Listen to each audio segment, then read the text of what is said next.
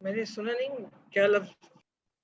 یہ it has emerged that 17 سر جو something funding billion تھی نا، rupees جی سر، جو out of فنڈنگ چاہیے تھی نا، 54 something billion rupees which were pledged, they have been released so far by the federal government for the merge to tribal districts district which were کوٹا کے. merged with.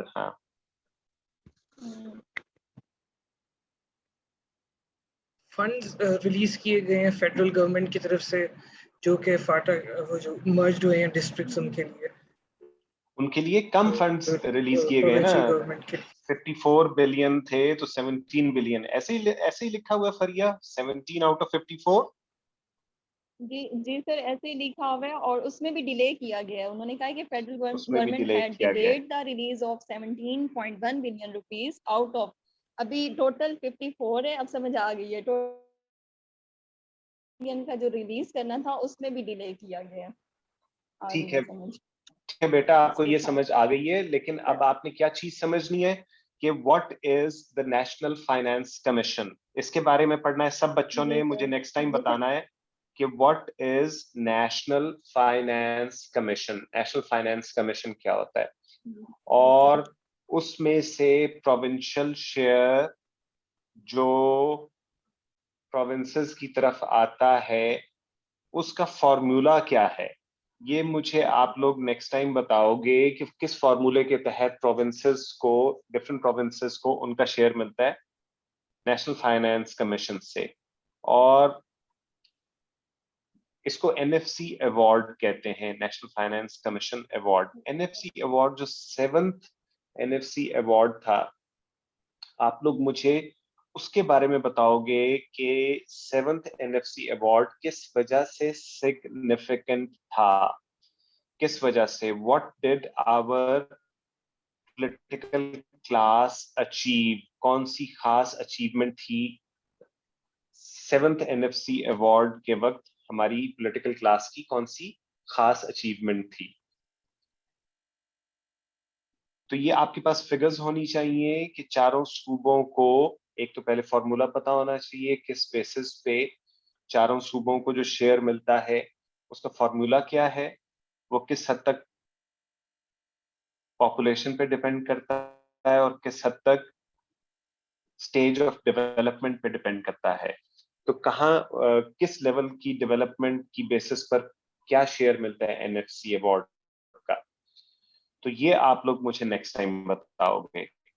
تو come prepared with NFC award the next time around.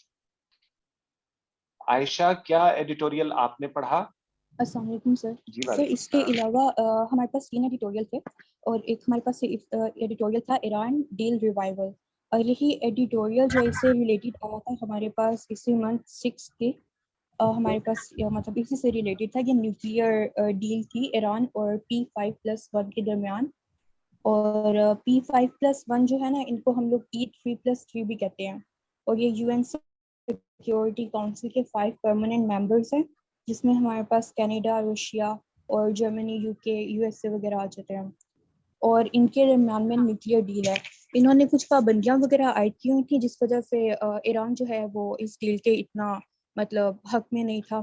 تو ایران کا کہنا ہے کہ ہم سے پہلے وہ پابندیاں وغیرہ ہٹائی جائیں.